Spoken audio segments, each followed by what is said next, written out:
Hello, I'm Brady O'Brien, and I'm going to be talking to you guys about an interesting subject called binaural beats. Now, I'm just going to go to Wikipedia right now, and I'm just going to read a little bit of background information on binaural beats, just so you guys know a little bit of the background information. Binaural beats, or binaural tones, are auditory processing artifacts, that is, apparent sounds, the perception of which arises in the brain independent of physical stimuli. This effect was discovered in 1839 by Hendrik Wilhelm Dove. So that's just a little bit of information of like when they figured out about this type of stuff. So they're basically playing low frequency sine waves into your ears through stereo headphones. See, stereo headphones. And there's two channels in stereo headphones. There's a left channel and a right channel. And the way your brain is wired, one ear is connected to your left hemisphere and one ear is connected to your right hemisphere. It's just logical science. And now it's just playing a flat-out sine wave into each ear that are at different frequencies. And the difference between the two frequencies would be the frequency that you want to get your brain down to. Now there are a few different states that your brain runs at, and there's also a frequency for each of those states. Now I'll just name out a few of these states for you. There's gamma waves, which are usually in the 40 hertz range, and gamma waves are like your higher mental activity, including perception, problem solving, fear, and consciousness. There's beta waves, which are in the 13 through 40 hertz, which are your normal, everyday, just thinking and active concentration. There is the alpha waves, which are 7 through 13 hertz, and that's just sort of like relaxation while you're awake.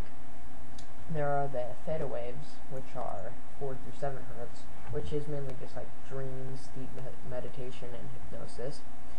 And then there is also delta waves, which are deep dreamless sleep, which would probably be like something like a coma or something. And people think that's really hard to just get to that stage just by using a binaural beat, and I'm not sure if it's possible, but people say it's not possible, and so I'm going to go with that. And that's in the 4 hertz range, which 4 hertz and lower. And obviously 0, you did just be no brain activity at all. You would be basically dead. And so 1, if you're at 1 hertz, that's not good at all. So basically, if you're going to create a binaural beat, well, first of all, let me just talk about how the binaural beats are produced. You are basically, since stereo headphones can play a audio through each earpiece, you basically play a different tone or frequency through each ear. So, say on the left channel, which is right here, I can play like, say, 315 hertz, and then on this ear, I could play something like 305 hertz, and the difference between that would be 10 hertz. So that would bring your brain down to, like, say, something like in the alpha waves. And so that would be like relaxation while awake. That would be the 10 hertz stage. So your brain is going to try and synchronize to that stage. Whatever frequency is the difference, your brain just tries to synchronize with that hertz range. Now, binaural beats, they can be barely audible and they'll still work. At least that's what most people say. And I'm going to be going with that because what I do is I use this program called Audacity, and I usually make my own binaural beats, and I type in some information, do a little bit of math, and I figure out how to get the binaural beats the way I want them. then I export the binaural beat, and then I mix down some music to it. And I can still hear the binaural beat in the background, but I'm actually listening to music. So I think that's a little bit better than just listening to some pure sine waves, or sine waves with some pink noise. But hey, pink noise is better than plain sine waves. I mean, that's really unpleasant. I've listened to those before. Yeah, you don't really like those. I don't think you guys would. So that's just like a little bit of a rundown on how binaural beats work. And you're gonna need some high quality stereo headphones. The ones that I'm using right now are Behringer HPS 3000 headphones. They run for about like $35, and they're pretty nice studio quality headphones. You know, these are some of the ones that you'd see in the studios. Although the audio jacks are 1/4, so you're going to need to get a little adapter if you do decide to go with those headphones. And I'm just going to name to you guys a few of the different programs that you can use for creating binaural beats. The one that I use is called iDoser. That's just one of them I use because they're pre-made binaural beats, and I just think it's easy that way. Well, anyways, their website is iDoser.com, like i-doser.com, and that's one of the programs I would use. But you have to pay to buy the binaural beats, which is it sort of stinks. But another one is called Neuroprogrammer, and I believe their website is neuroprogrammer.org or .com or something like that. Let me just check for you guys right here. Yeah, neuroprogrammer.com. That's another good one. There's SB Agent, which you guys can usually just search for in Google or something.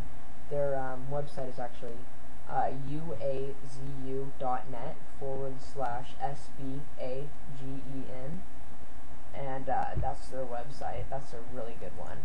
That's actually what iDoser is based off of.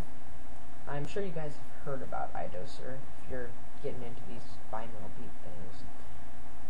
And then for really advanced users, I just create, like, for me, I create my own binaural beats using this program called Audacity.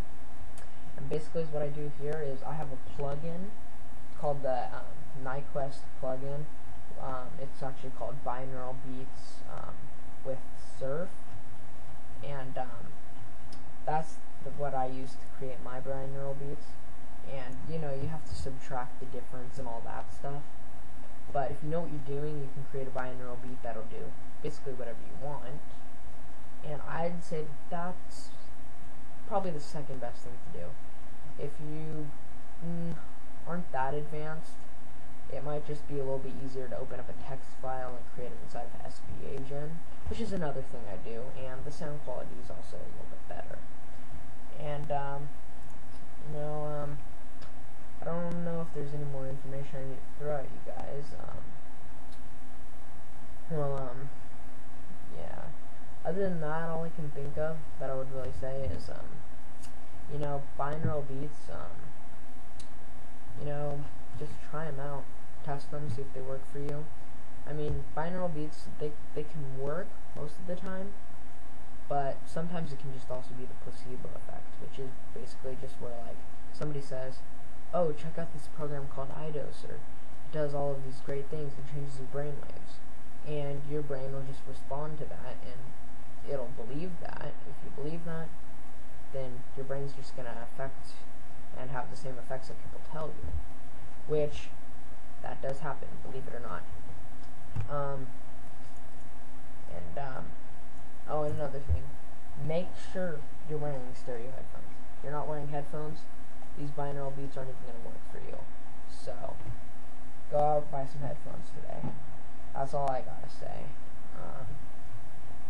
That's basically what binaural beats are. If you guys have any questions or anything, just email me or something at brady@bradyobrien.com. And yeah, that's binaural beats for you.